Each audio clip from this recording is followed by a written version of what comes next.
মুহাম্মদ আপনার উম্মতের নারী পুরুষ উভয় দলকে জানায়া দেন, ফামান কানা ইয়ারজু লিকা রাব্বিহি ফালইআমাল আমালান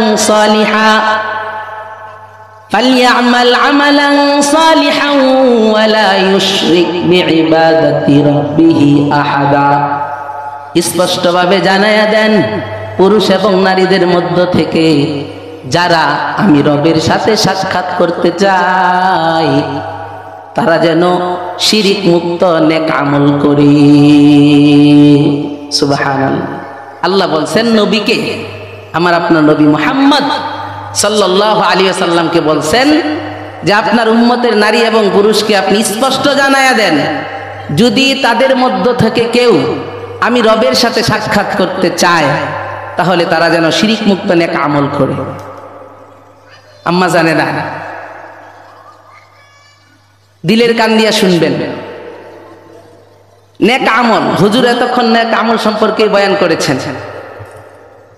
একটা মানুষের ভিতরে, আমি করিমপুরে এতক্ষণ বয়ান করে আসছি, সেখানে যে আলোচনাটা করছিলাম, একটা মানুষের ভিতরে আল্লাহ তাআলা সবচাইতে গুরুত্বপূর্ণ যেই জিনিসটা দিয়েছেন এটা হলো অন্তর, নফস। দামি জিনিস, এর মতো দামি আর কোনো কিছু নাই। যদি মানুষ তার মনুষ্যত্ব এর উপরে চলতে চায় তাহলে যেই জিনিসটা সবচাইতে গুরুত্বপূর্ণ, যদি মানুষ তাকে সম্মানিত হিসাবে রবের কাছে পেশ করতে চায় তাহলে যেই জিনিসটা সবচাইতে গুরুত্বপূর্ণ এটা হলো তার নফসকে আল্লাহর জন্য করা। সুবহানাল্লাহ। আর এই আল্লাহ বলেন যে আমি মানুষের ভিতরে যে নফস দিয়েছি, এই নফসের দুনিয়াতে চলন রাস্তা হলো তিনটা।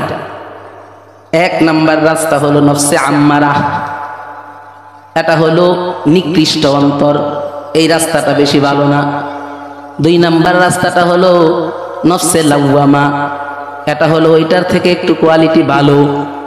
নফসে লাওয়ামা বলা হয় এমন অন্তরওয়ালাকে যে অন্তরওয়ালা দুনিয়াতে গুনাও করে আবার নেকের কাজও করে, গুনাও করে নেকের কাজও করে, গুনাও করে নেকের কাজও করে।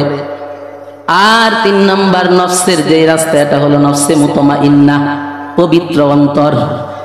আল্লাহ কোরআনে বলেছেন, ইয়া আইয়াতুহান নাফসুল মুতমাইন্নাহ ইরজিই ইলা রাব্বিকি রাদিয়াতাম মারদিয়াহ ফাদখুলি ফি ইবাদি ওয়াদখুলি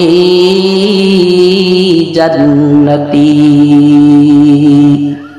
আল্লাহ বলেন যাদের নফসটা পবিত্র নফস হয়, আজরাইল আলাইহিস সালাম যখন তার সাথে সাক্ষাৎ করে তখন বলে, এই পবিত্র অন্তরওয়ালা, আজকে তোমার কোনো পেরেশানি নাই, তোমার কোনো টেনশন নাই, তোমার কোনো চিন্তা নাই, কারণ তুমি নিজেও তোমার রবের উপর সন্তুষ্ট, ওই আসমানওয়ালা রব তোমার উপর সন্তুষ্ট, কোনো টেনশন নাই। আমি আসছি তোমাকে নিয়ে যেতে এবং তোমাকে জান্নাতের মেহমান বানাতে।